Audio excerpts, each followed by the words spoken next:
in a sense, would you say that India got something wrong in the last 6 months? Are you willing to go on a limb and suggest that maybe there are things that India could have done to soften the blows? Or do you believe there's an inevitability to what's happened over the last 6 months? I mean, this is an unprecedented crisis, and the old toolbox doesn't apply, doesn't really work, and countries are having to grapple with it, deal with their country's specific circumstances. So I don't want to go into specific criticisms of any kind, but we can obviously talk more, constructively about what can be done next. And I'm happy to have a discussion on that. Okay, so what can be done next? What do you believe India needs to do over the next 2 quarters to somehow or the other get back on this path to recovery? We've lost 2.1 crore jobs according to some surveys, and that's a lot. So what can we do? Where are the green shoots, the rays of hope that you see going forward? What do we need to do? So firstly, Rajiv, in terms of the size of the fiscal package that has been deployed, it is quite considerable at 7% of GDP. But the portion that's in the form of direct spending is a very small fraction of that.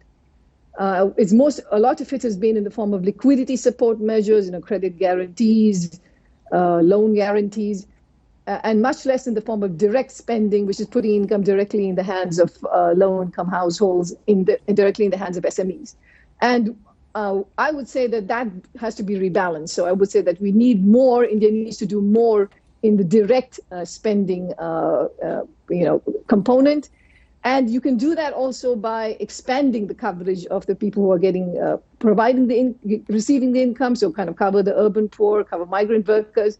And also several of these schemes have either expired or are going to expire very soon. So you do want to extend that. So that's one big piece of it.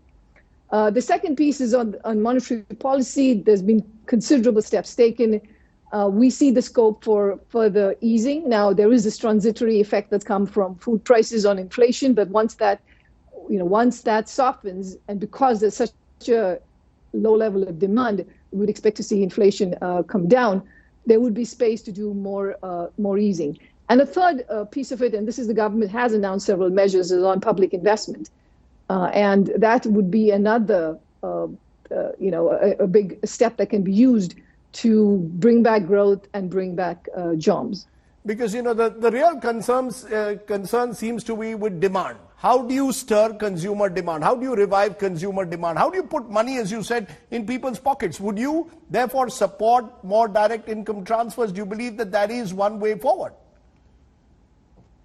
We absolutely see the scope for doing more in terms of direct income support relative to what's been done so far. And what we're seeing around the world is those measures seem to be more effective than the more indirect measures, which take the form of liquidity support, because to a great extent, this crisis is less of a liquidity crisis and is turning into more of a solvency crisis. And so it's hard, loan uptakes will not be that great. Now, I'm not saying that, just to be very clear, those are very important measures. Deploying those, the liquidity measures, the credit guarantees are very important.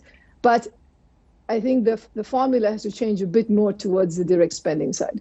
Because, you had a piece of advice for Prime Minister Modi earlier saying India needed to expand its testing capacity, spend more to support vulnerable people, small and medium enterprises, recognizes this as an opportunity to strengthen reform. Are you seeing all of this happening? Do you believe in a sense that there is a recognition now of the scale of the crisis and therefore all these steps are being taken in your view? Or is India still a little behind the curve? Well, we've certainly seen some big announcements on the more medium term or the reform side, the supply side aspects with the farm bills and the labor bills, and those are significant step forward, and that would help with bringing back growth. These were needed changes, these were needed reforms.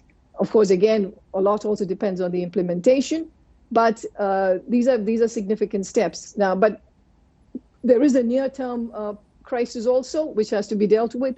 And that's where I would say that more can be done in terms of, the measures that they already have been deployed, kind of expanding it to more people, extending the timeline for it, and also to reevaluate some of these liquidity schemes, just to make sure that they are actually, working as one would have hoped. Because what we're seeing around the world is that there is a bit of a gap between the announcement of measures and the actual uptake of these measures.